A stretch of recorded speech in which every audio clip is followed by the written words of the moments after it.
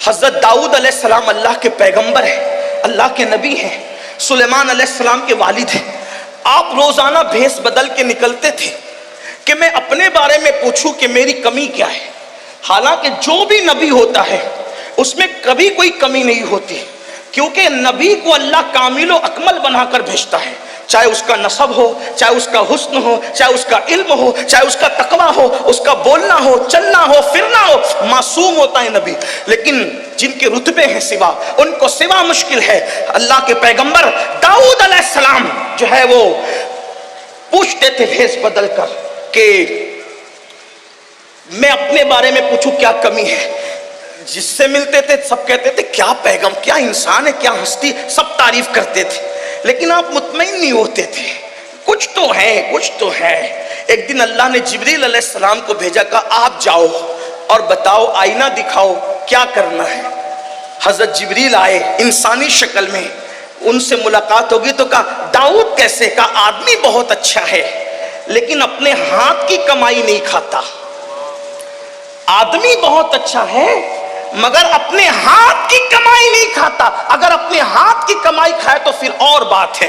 پلٹے روتے ہوئے اور اللہ سے دعا کی، مولا مجھے کوئی ہنر سکھا دے، تو اللہ نے آپ کے ہاتھ میں لوہے کو ایسے نرم کر دیا جیسے عورتوں کے ہاتھ میں آٹا نرم ہوتا ہے، اور اللہ نے ان کو زرہ بنانے کا ہنر سکھایا۔ بادشاہ ہو کر بھی زرہ بناتے تھے اور بیچ کر کے اپنا جو ہے وہ رزق حاصل کرتے تھے۔ نبی زرہ بنا سکتا ہے، نبی زراعت کر سکتا ہے، نبی تجارت کر سکتے ہیں۔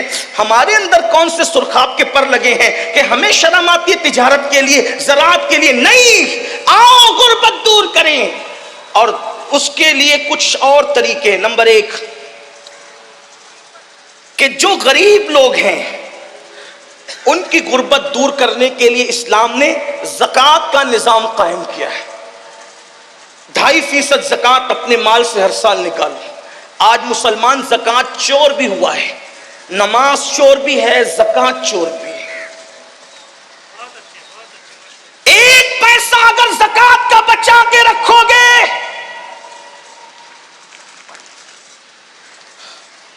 ایک پیسہ اگر زکوٰۃ کا بچا کر رکھو گے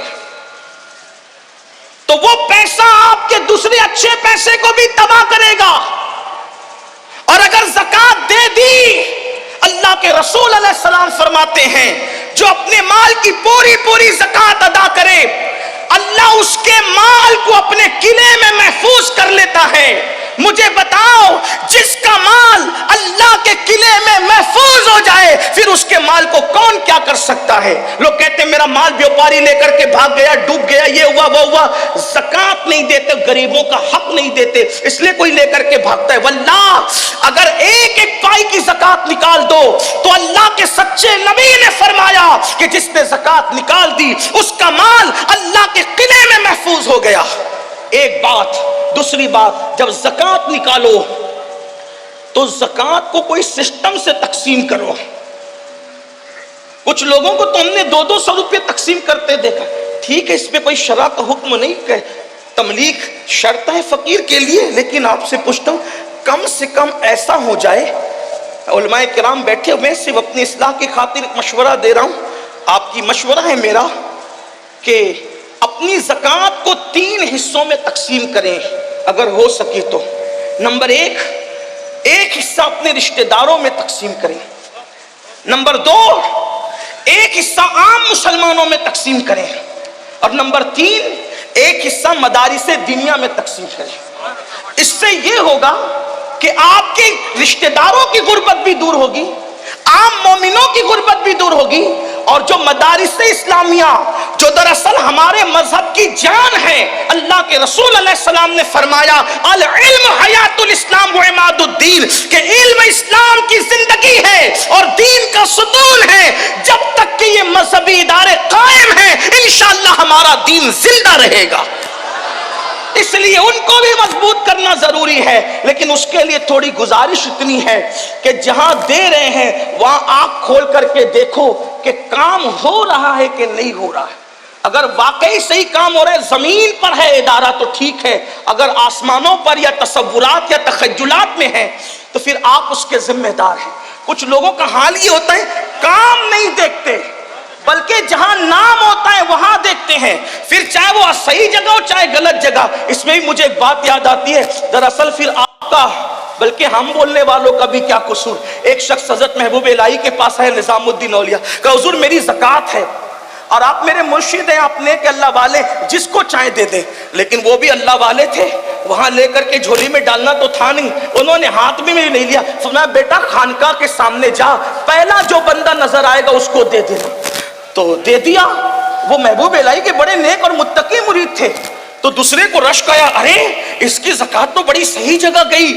تو دوسرا بھی لے کر کے آیا، بس سرکار میری بھی قبول کرے. میں جا پہلے خانقاہ کے دروازے پہ جو پہلے دکھے دے دینا. ایک شرابی ڈولتے ہوئے آ رہا تھا، حضرت کا حکم تھا دے تو دیا، منہ اتار کے آیا. کہا سرکار اس کی ایسی جگہ میری ایسی جگہ.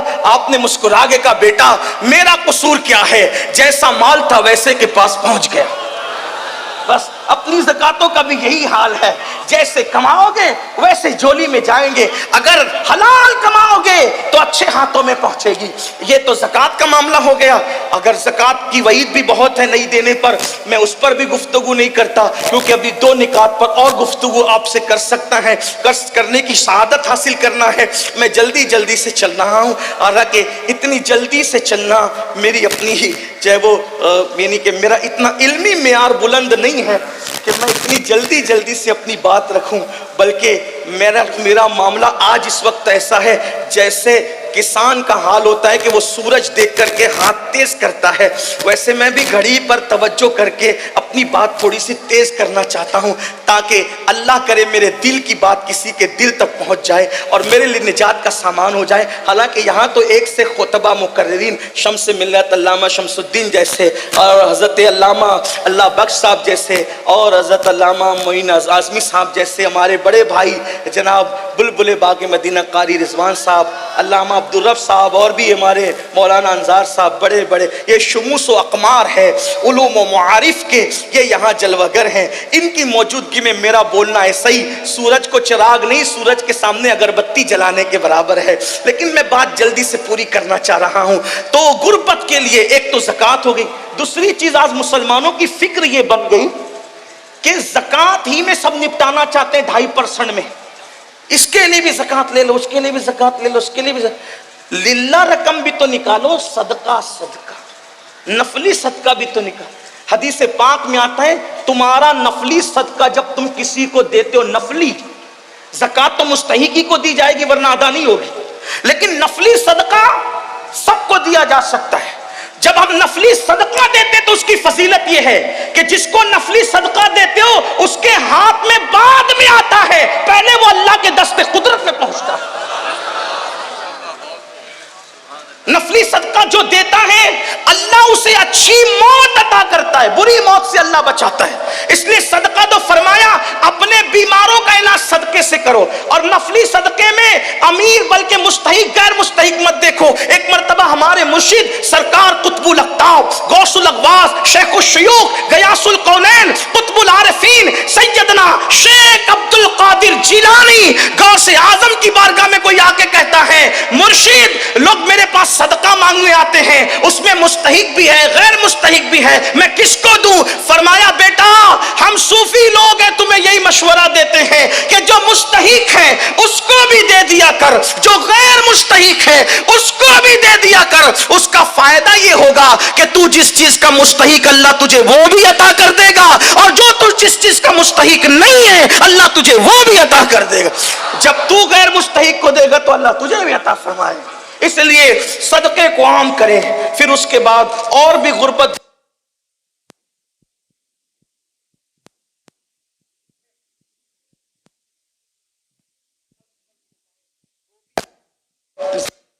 خربوں میں نکلے گی، خربوں میں، لیکن بس صحیح تقسیم کی ضرورت ہے. خدا کرے اللہ ہماری قوم کو شعور دے. دوسرا مسئلہ ہے جہالت.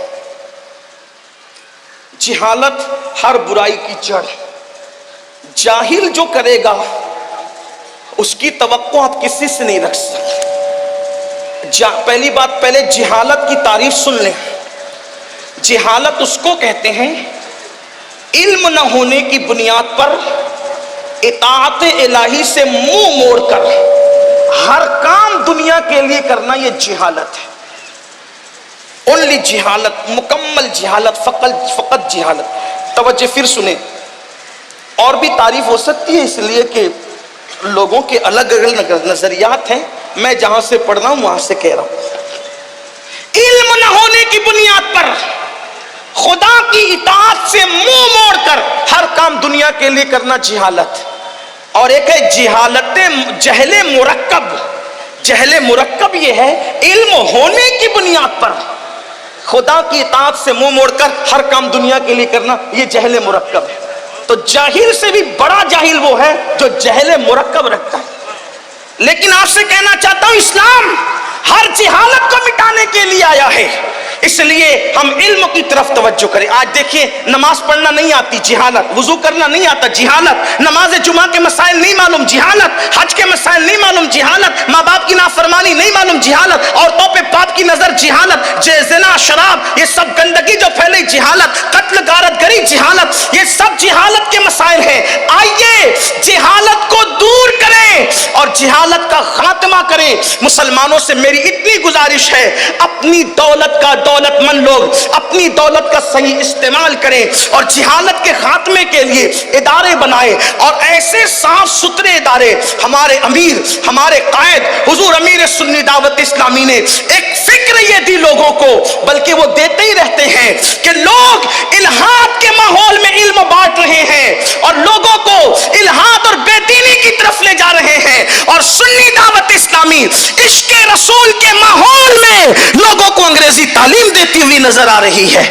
اس کے لیے الحمدللہ شروعات ہوئی تو بہت سے اداروں کا قیام بھی آ گیا، آپ جسے جانتے ہیں۔ میرے آقا علیہ السلام کے پیارے دیوانوں، ہمارے دل کا درد تو یہ ہے، مسلمانوں کے پاس اللہ نے اتنی دولت دی ہے، اگر ہم صاف و شفاف ادارے بنائیں، بلکہ میرا ایک مشورہ تو یہ بھی ہے، مندی کے اس دور میں مالداروں کو چاہیے کہ فیکٹریاں قائم کرنے کی بجائے کالج، اسکولز اور یونیورسٹیاں قائم کریں۔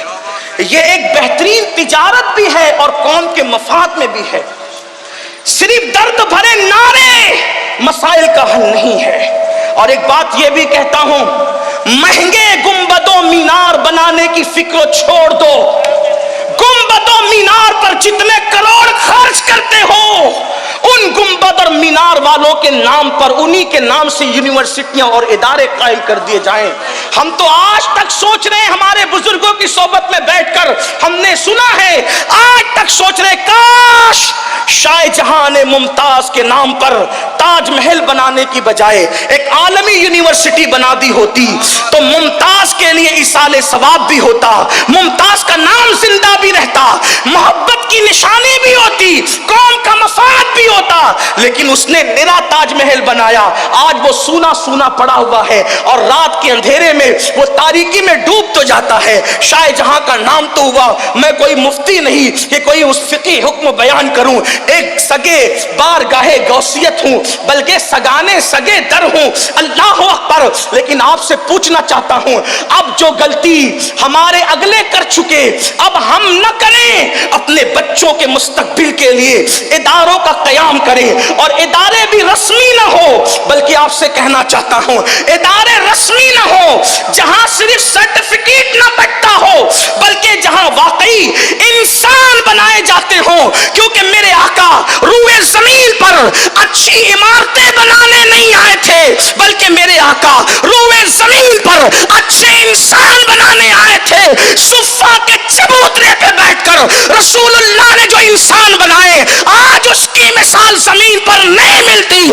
لاؤ ابو بکر صدیق جیسا انسان، لاؤ عمر ابن خطاب جیسا انسان، لاؤ عثمان غنی جیسا انسان، لاؤ مولا علی جیسا انسان، لاؤ سعید جیسا، سعد جیسا، طلحہ جیسا، زبیر جیسا، ابو ہریرہ جیسا، بلال حبشی جیسا، خالد ابن ولید جیسا، سعد ابن ابی وقاص جیسا، امیر حمزہ جیسا، مصعب ابن عمیر جیسا۔ اللہ اکبر، کہاں لا کر کے بتاؤ گے؟ اللہ کی عزت کی قسم، میرے نبی نے وہ انسان بنائے، ان میں مقتدی نہیں تھے، وہ صرف رسول اللہ کے مقتدی تھے، اور وہ قیامت تک کے لیے ہر ایک کے لیے مقتدا بن گئے۔ میرے آقا نے فرمایا جو ان کی پیروی کرے گا وہ ہدایت پا جائے گا، وہ نجوم ہدایت ہے۔ میرے امام کہتے ہیں اصحاب نجوم رہنما ہے، کشتی ہے آل مصطفیٰ۔ اے اہل سنت کا ہے بیڑا پار، اصحاب حضور نجم ہے اور ناؤ ہے اطرت رسول اللہ کی۔ آؤ اچھے انسان بنائیں، اور اگر اتنی وسعت فکر نہیں ہے کہ پوری قوم کے لیے جی سکتے ہو، کم سے کم اپنی اولاد کا مستقبل ہی سدھار لو، کم سے کم اپنے بچوں ہی کو پڑھا لو۔ ہمارے مہاراجا کے مرشدوں نے اعلان کیا، اگر آدھی روٹی کھانا پڑے تو کھاؤ مگر اپنے بچوں کو تعلیم عطا کرو۔ ہمارے مرشدوں میں سے سرکار مہاریرا حضور سید امین ملت نے فرمایا تھا، آدھی روٹی کھائیں گے بچوں کو پڑھائیں گے۔ آؤ آدھی روٹی کھانا پڑے تو کھاؤ، اپنے بچوں کو پڑھاؤ اور اعلیٰ تعلیم دو۔ اب تو ڈاکٹری بھی پڑھاتے ہیں ہم تو BUMS تک کے قصہ تمام ہو جاتا ہے، آگے بھی تو کوئی بڑھے۔ علم اصل ہماری میراث ہے، باب مدینۃ العلم ہمارے اندر ہے، شہر علم ہمارے نبی ہے۔ ابو ہریرہ رضی اللہ تعالیٰ عنہ کم وقت میں کثیر الروایت ہستی، اتنی باصلاحیت ہمارے اندر ہے، جن کو رسول اللہ نے علم سمیٹ کر کے دیا تھا، حضور نے علم سمیٹ کر عطا کیا تھا۔ اللہ اکبر۔ لوگ کہتے ہیں مولانا ہم تاجر، ہم مالدار، ہم اعلیٰ نسب، ہمیں علم کی کیا ضرورت ہے، نوکری تو کرنی نہیں ہے۔ ہم کہتے ہیں نوکری کے لیے کون علم حاصل کرتا ہے؟ علم تو اچھا انسان بننے کے لیے حاصل کیا جاتا ہے۔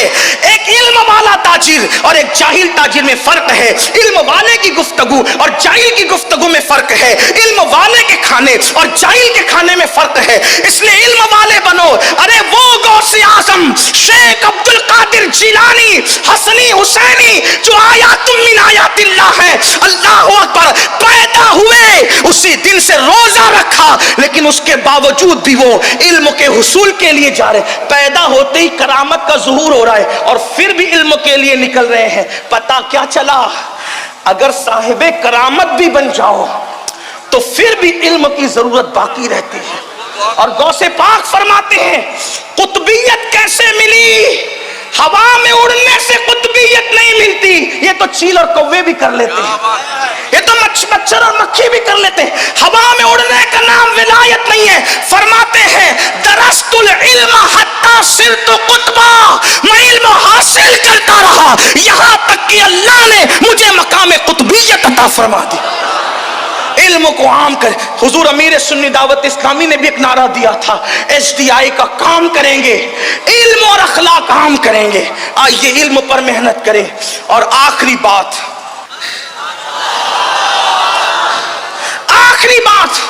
غربت، جہالت، اور تیسری چیز فحاشی، یہ سب سے بڑا مسئلہ ہے۔ یہ فحاشی وہ بلا ہے، بس بات مکمل ہو رہی ہے، جہاں بیٹے میں اسے سن لے۔ محبتیں آپ کی، آپ کا پیار اللہ سلامت رکھے، ہماری محبتیں سلامت۔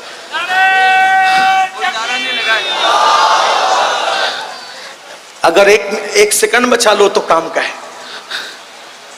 فحاشی، دیکھو غربت کی وبا میں امیر مبتلا نہیں، توجہ کرنا، فحاشی کتنی بڑی بری چیز ہے۔ غربت کی وبا میں امیر مبتلا نہیں، جہالت کی وبا میں علم والا مبتلا نہیں، لیکن فحاشی وہ بدترین تباہی ہے جس میں غریب بھی مبتلا، امیر بھی مبتلا، جاہل بھی مبتلا اور اہل علم بھی مبتلا، الا ماشاءاللہ، مگر اللہ جس کو بچا لے۔ فحاشی کیا ہے؟ فحاشی یہ ہے گندگی کو، فحاشی کیا ہے؟ گندگی کو، ناجائز چیزوں کو نافرمانی کے طور پر اریاں کرنا، اوپن کرنا، اس کو کہتے ہیں بے حیائی، فحاشی۔ اور اللہ سب سے بڑھ کر غیرت والا ہے، اس لیے اس نے فحاشی اور بے حیائی کو حرام کر دیا ہے۔ بلکہ یہاں تک فرمایا کسی کا ایمان چیک کرنا ہو، ایمان تو یہ چیک کرو اس میں حیا کتنی ہے۔ حیا جتنی حیا ہوگی اتنا ایمان مضبوط ہوگا، اور جتنی بے حیائی ہوگی اتنا اتنا ایمان کمزور ہوگا. اسی لیے میرے نبی صرف مومن نہیں تھے بلکہ جان ایمان تھے. جتنی حیا انہوں نے کی ہے اتنی حیا کسی نے نہیں کی ہے. صحابہ کہتے میرے آقا ایسی حیا کرتے تھے جیسے کنواری لڑکیاں نامحرم مردوں سے حیا کرتی ہے. اسی لیے تو اکثر صحابہ نے رسول اللہ کے تلووں کو کبھی نہیں دیکھا. اس لیے نہیں دیکھا کہ حضور نے کبھی ان کے سامنے پیر لمبے ہی نہیں کیے, اس لیے تلوے وہ نہ دیکھ سکے. بلکہ یہ بات بھی تحقیق کو پہنچی کہ آسمان اور چاند نے کبھی نبی کا تلوہ نہیں دیکھا. اسی لیے تو بیان کیا گیا ہے آسمان گر تیرے تلووں کا نظارہ کرتا. اگر کرتا نہیں کیا تبھی تو کہا آسمان گر تیرے تلووں کا نظارہ کرتا. روز ایک چاند تصدق میں اتارا کرتا. چھپ گیا چاند نہ آئی تیرے دیدار کی تاب. سامنے گر کبھی ہوتا بھی تو سجدہ کر. ایسے باحیا رسول, اب جملہ ذرا غور کر لیں, سن لے, یاد کر لیں. ایسے باحیا رسول جن کا تلوہ کبھی نہ چاند نے دیکھا نہ آسمان نے دیکھا. اور جب اپنے گھر میں تربیت کی اپنی شہزادی سیدہ فاطمہ کی تو ایسی تربیت کی کہ فاطمہ الزہرا کے دوپٹے کو بھی کبھی چاند و سورج نے نہیں دیکھا. میرے امام بیان کرتے جس کا آنچل نہ دیکھا مہو میر نے, جس کا آنچل نہ دیکھا مہو میر نے, اس ردائے نزاہت پہ لاکھوں سلام. حضور کا تلوہ حیا کی وجہ سے آسمان نہ دیکھے اور سید شہزادی کا دوپٹہ چاند و سورج نہ دیکھے. اور ہمارا کیا ہے, تولیہ لپیٹ کر پورے محلے میں گھوم رہے, گھٹنے دکھاتے. بے حیائی کی انتہا. برمنڈا پہن کر کے گھومنا فیشن ہے. اور پھر یوٹیوب, فیس بک اور پتہ نہیں کیا کیا بلائیں, انٹرنیٹ اور سوشل میڈیا کی جو جنگل ہے. گندی فلمیں, بلی فلمیں, اللہ کی پناہ, اللہ کی پناہ. کیا حالات ہیں. یاد رکھیے اگر کوئی دوپٹے والی عورت کو دیکھے, میں صرف مفہوم پیش کر رہا ہوں, دوپٹے والی عورت کو دیکھے تو اس کو دیکھنے کا پاپ کی نظر سے وبال یہ ہے کہ مرتے وقت کلمہ جاری نہ ہو زبان پر. وہ جو ننگی عورتوں کو ناشتے 3 گھنٹے تک دیکھتے, اپنے نرم نرم گدوں پہ لیٹ کر کے زنا کے مناظر دیکھتے ہیں, گندی فلمیں دیکھتے ہیں, لگے رہتے ہیں فحاشات کی طرف, فواحش کی طرف, اپنی خواہشات کی طرف.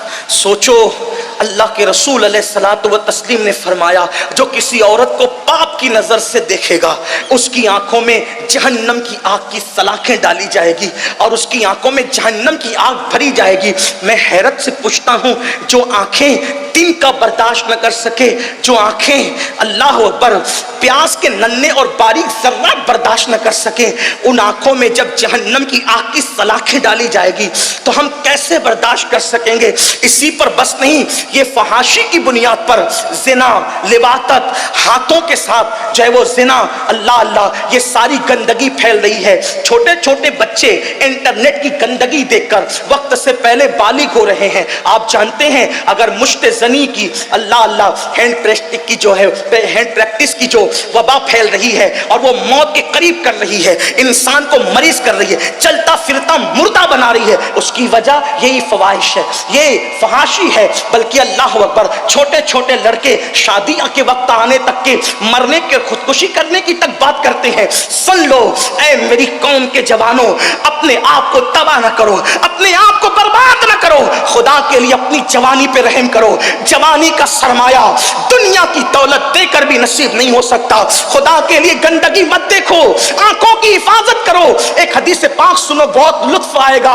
امام المتکلمین علامہ نقی علی خان اپنی کتاب میں لکھتے ہیں کہ میرے آقا علیہ السلام نے جنت نعیم کا ذکر کیا. صحابہ نے پوچھا یا رسول اللہ یہ جنت نعیم کس کو ملے گی؟ تو آقا فرماتے ہیں جو اپنی آنکھوں کی حفاظت کرے گا اللہ اس کو جنت نعیم میں بے حساب داخل فرما دے گا, بے حساب اس کو جنت نعیم میں داخلہ نصیب ہوگا. آنکھوں کی حفاظت کرو. قرآن کہتا ہے قل للمؤمنین یغضوا من ابصارہم, مومنوں سے کہہ دیا جائے وہ اپنی آنکھوں کی حفاظت کرے. لوگ کہتے ہیں رسول اللہ کی زیارت کا کوئی طریقہ بتایا جائے, کوئی وظیفہ بتایا جائے. میں کہتا ہوں کوئی وظیفہ نہیں, اپنی آنکھوں پہ کنٹرول کرنا سیکھ لو. مٹ جائے یہ خودی تو وہ جلوہ کہاں نہیں, جدھر نظر اٹھاؤ گے جلوہ یار نظر آئے گا. اپنی آنکھوں کی حفاظت تو سیکھے مسلمان. تو یہ فرمایا قیامت کے دن کچھ لوگوں کے ہاتھ حاملہ ہوں گے اور اللہ پوچھے گا ان کے ہاتھ حاملہ جو ہے اس لیے ہے کہ انہوں نے اپنے ہاتھوں سے اپنے سرمائے کو ضائع کیا تھا. دوسری چیز زنا. بس دو باتیں, بات پوری. زنا. اللہ اکبر.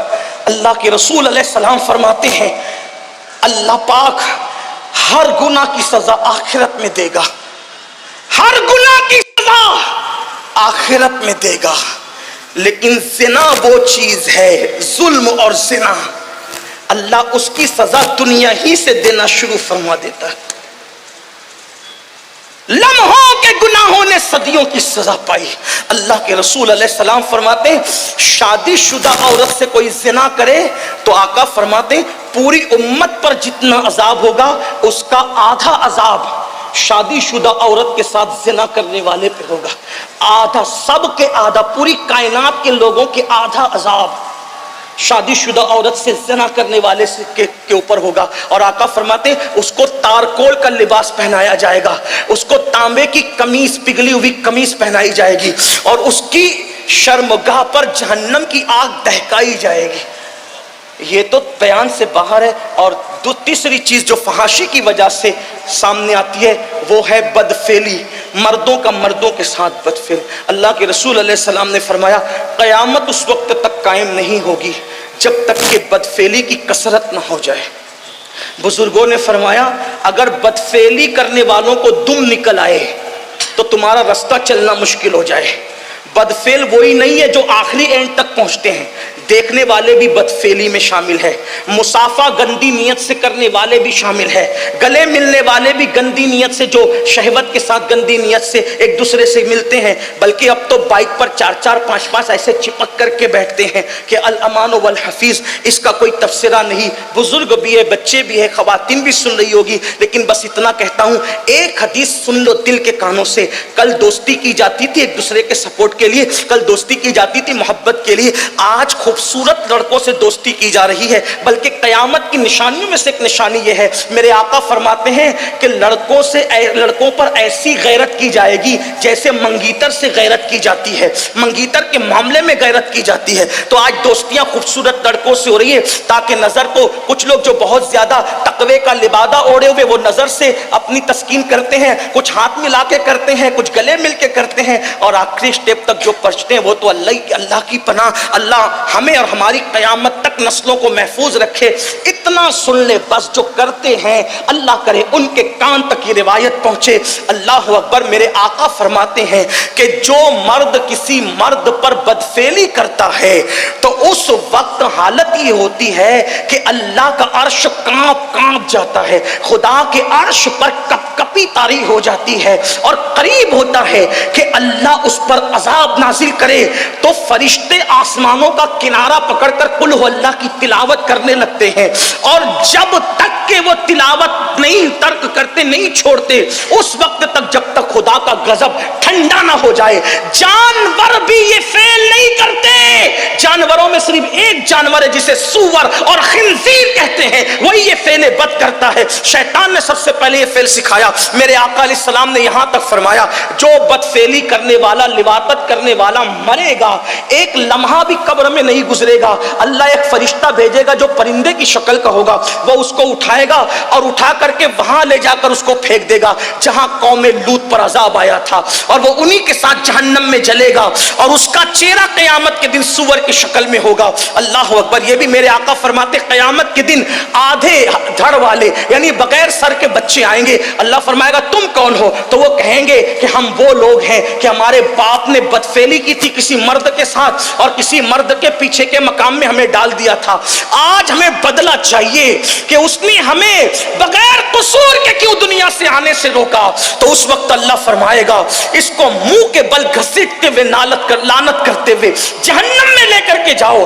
دنیا ہی سب کچھ نہیں ہے, فحاشی کا خاتمہ کیا جائے.